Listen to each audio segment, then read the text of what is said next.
अस्सलाम वालेकुम viewers and welcome back to the MGK's corner.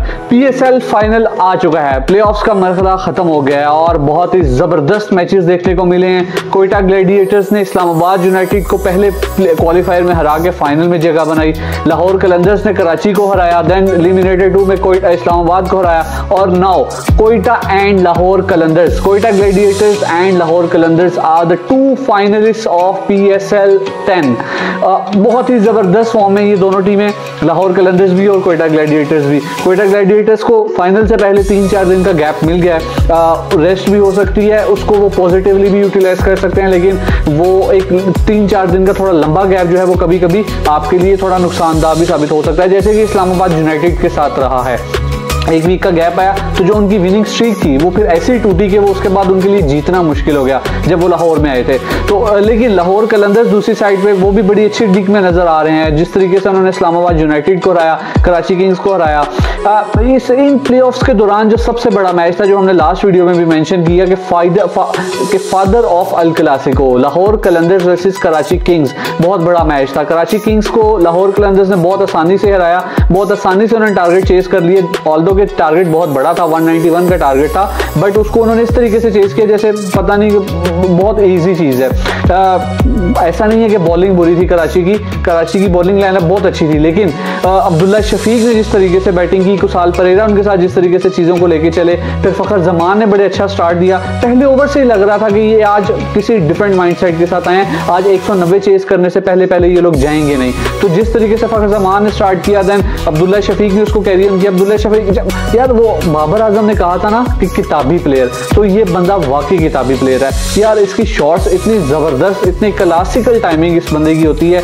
जब ये बंदा फुल फ्लो में बैटिंग कर रहा होता है तो मतलब एक डिफरेंट ब्रीड नजर, अब पता ही नहीं चलता कि पाकिस्तान में इससे अच्छा कोई बैट्समैन हो सकता है। लेकिन अब्दुल्ला शफीक को हैट्स ऑफ टू हिम, उन्होंने बड़ी जबरदस्त बैटिंग करके लाहौर कलंदर्स को एलिमिनेटेड 2 के लिए क्वालिफाई करवाया था। फिर एलिमिनेटेड 2 में इस्लामाबाद यूनाइटेड, जो कि बजाते खुद ऑन द पेपर भी बड़ी अच्छी टीम है, पहले कोयटा से क्वालिफायर 1 हारे, देन एलिमिनेटेड 2 लाहौर से भी हार गए। लाहौर ने बड़ा अच्छा उनको टफ टाइम दिया, बड़ा अच्छा मुकाबला हुआ, 202 रन का टारगेट दिया था इस्लामाबाद यूनाइटेड को, लेकिन जवाब में इस्लामाबाद यूनाइटेड बहुत ही लाइक ऑर्डिनरी सी टीम की तरह उन्होंने इस चीज को अप्रोच किया। पहले ओवर में मोहम्मद शहजाद, PSL में बहुत ज्यादा मौका दिया नहीं गया उनको, ऑल्दो उनके बारे में बहुत सुना था कि एक अच्छे ऑलराउंडर और एक अच्छे एस्पेक्ट साबित हो सकते हैं, लेकिन इस्लामाबाद यूनाइटेड ने उनको प्रॉपर तरीके से यूटिलाइज नहीं किया, ना तो बॉलिंग में ना बैटिंग में। और एक बहुत ही डू और डाई मैच और बहुत ही क्रंच मोमेंट पे आके उनको जब बैटिंग के लिए ओपन करवा दिया, और देन जब आपके सामने शाहीन शाह अफरीदी पहला ओवर कर रहे होते हैं, जो कि फर्स्ट ओवर मास्टर हैं, और उनके पास रिकॉर्ड है पहले ओवर में विकेट्स लेने का, जब वो आपने जब उनको फेस करना होता है तो वो और भी ज्यादा चीजें मुश्किल हो जाती हैं। तो मोहम्मद शहजाद को पहले ही ओवर में 2 बॉलों के अंदर आउट कर दिया शाहीन शाह अफरीदी ने। देन सलमान मिर्जा की पहले हमने बात की थी यार, he is a great talent, क्योंकि उन्होंने पेशावर ज़ल्मी के अगेंस्ट जब पहला डेब्यू किया था, अपना पहला मैच खेला था, तो उसके अंदर उन्होंने 4 आउट किए थे, तो वहां से नजर आया था कि उनके अंदर कितना पोटेंशियल है। ऑल्दो के एलिमिनेटर 1 में अगेंस्ट कराची किंग्स बहुत अच्छा परफॉर्म नहीं कर पाए थे, लाइक विकेट्स नहीं ले पाए थे, लेकिन एलिमिनेटेड 2 में इस्लामाबाद यूनाइटेड के अगेंस्ट उन्होंने अपने पहले ही ओवर में साहिबजादा फरहान, जो कि बहुत जबरदस्त फॉर्म में चल रहे थे, ये पूरा साल जो है उनका एक बड़ा जबरदस्त जो गुजरा है, उस साहिबजादा फरहान को उन्होंने आउट किया, बोल्ड किया। देन जेसी वेंडरसन, one of the greatest of world cricket in T20 cricket as well, सिर्फ T20 क्रिकेट में नहीं बल्कि और भी जो फॉर्मेट्स हैं, टेस्ट फॉर्मेट या वनडे फॉर्मेट में भी बड़ा अच्छा खेलते हैं। लेकिन अभी चूंकि T20 की बात हो रही है, तो he is one of the best batters in the world right now in the T20 circuit. तो उनको भी उन्होंने बड़े अच्छे तरीके से जो है वो वाइंड अप की उनकी इनिंग्स भी। लेकिन उसके बाद इस्लामाबाद यूनाइटेड बिल्कुल भी अपने कहीं पे मतलब नजर नहीं आया कि वो इस चेस को जो है वो कैरी ऑन कर सकते हैं और इसको ख़त्म कर सकते हैं। बट वही बात है कि लाहौर में जब आए इस्लामाबाद यूनाइटेड, लाहौर में उन्होंने जितने मैचेस खेले ऑलमोस्ट 5 मैचेस उन्होंने खेले और 5 के 5 हार गए।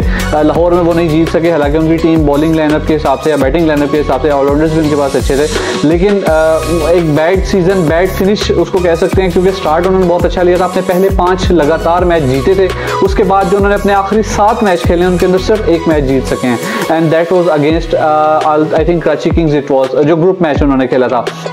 तो अब PSL फाइनल है आज कोयटा ग्लैडिएटर्स और लाहौर कलंदर्स के दरमियान। बहुत बड़ा फाइनल मैं इसको कहूँगा। क्यों? क्योंकि दोनों टीमें इस वक्त बहुत ही अच्छी टच में, बहुत ही बैलेंस्ड टीमें हैं, बहुत अच्छी फॉर्म में चल रही हैं। बैटिंग लाइनअप दोनों की बहुत अच्छी फॉर्म में चल रही है, बॉलिंग लाइनअप दोनों टीमों की बहुत अच्छी फॉर्म में चल रही है।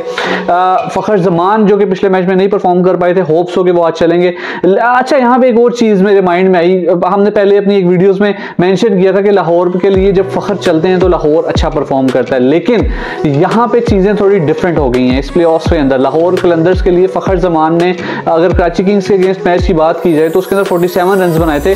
जब आप 190 चेस कर रहे होते हैं तो 47 की रन की इनिंग्स तो बहुत बड़ी इनिंग्स नहीं होती है, लेकिन स्टिल उन्होंने जिस तरीके से इनिंग्स को स्टार्ट किया था वो बेहतर था, लेकिन स्टिल वही बात आ जाती है कि 47 रन की इनिंग्स जो है वो बहुत बड़ी इनिंग्स नहीं होती है जब आप 190 चेस कर रहे होते हैं। उसके बावजूद लाहौर ने 190 चेस किया।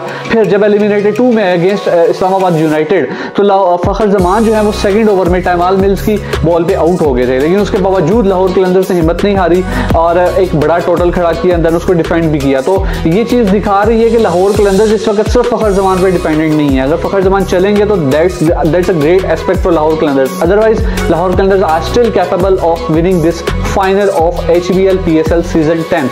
अब देखते हैं कि आज क्या होता है। I am excited for the big final इसीलिए कि दो बड़ी टीमें इस वक्त फाइनल में हैं। कोयटा ग्लैडिएटर्स, लाहौर कलंदर्स दोनों फॉर्म में है। बॉलिंग लाइनअप, बैटिंग लाइनअप, हर चीज़ उनकी बड़ी परफेक्ट चल रही है। हसन नवाज की बात करेंगे, प्रैक्टिस सेशन में कल इंजर्ड हो गए थे, अभी तक उनकी कोई अपडेट मुझे नहीं मिली है कि लाइक उनकी क्या अपडेट है, कैसी उनकी सिचुएशन है, वो आज का मैच खेल सकते हैं या नहीं खेल सकते। अगर नहीं खेलेंगे तो that will be a biggest setback for Quetta Gladiators at the crunch moment, और अगर वो खेलेंगे तो obviously he is in a great nick in this HBL PSL। तो होप सो कि उनके लिए बेहतरी हो और let's wait for the final. And आप भी अपने कमेंट सेक्शन में, मेरे कमेंट सेक्शन में ज़रूर बताइएगा कि आपको क्या लगता है कि आज का फाइनल कौन जीतेगा। क्या लाहौर कलंदर्स तीसरी दफ़ा HBL PSL जीत पाएगा या नहीं, या फिर कोयटा ग्लैडिएटर्स अपना दूसरा टाइटल जीतेंगे।